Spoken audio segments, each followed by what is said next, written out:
हजरत पीर याकूब बाबा सरोवरी या दर्ग्याचा मी अध्यक्ष असून माझं नाव मकबूल दिनवार आहे। दिनांक 20/12/2024 रोजी हिवाळी अधिवेशनामध्ये अशोक पाटील आमदार भांडुपचे यांनी माझ्या विरुद्ध जमिनीच्या विषयी जो प्रश्न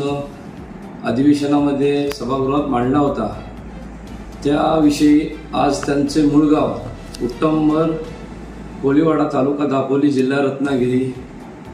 या उत्तमर राधाकृष्ण मंदिरामध्ये त्यांची ट्रस्ट राधाकृष्ण मंदिर ट्रस्ट उत्तमर याने मीटिंग लावली होती। त्या मीटिंगचा विषय असा होता की अशोक पाटील यांनी जो विषय मांडला होता की 8 एकर जमिनीवरती जी आमच्या लोकांची घरे आहेत त्या जमिनीवरती मकबूल दिनवार यांनी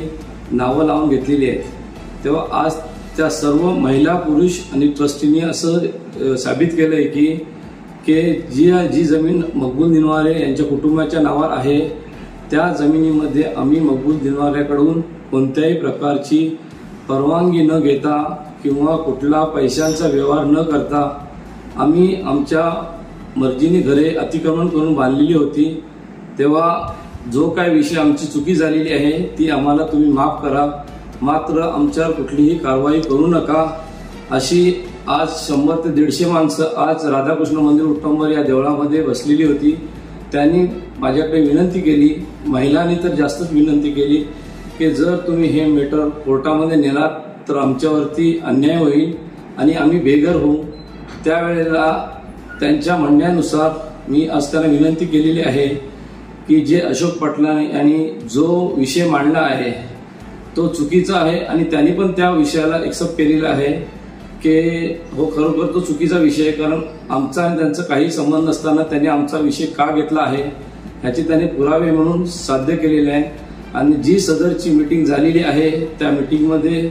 सर्व काय त्यांच्या विरुद्ध उलगडा झालेला आहे आणि तो आपल्या समोर आता येणारच आहे। तेव्हा मी विनंती करतो की जो अशोक पाटील यांनी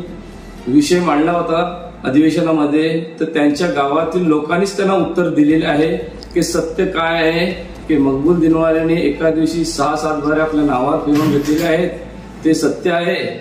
की त्यांनी आपल्या गावातील लोकांनी जी त्या जमिनीमध्ये घरे बांधून अतिक्रमण केलेलं आहे ते चुकीचं आहे। हे आज आम्ही सर्वांना पटवून दिलेले एवढीच माझी विनंती आहे।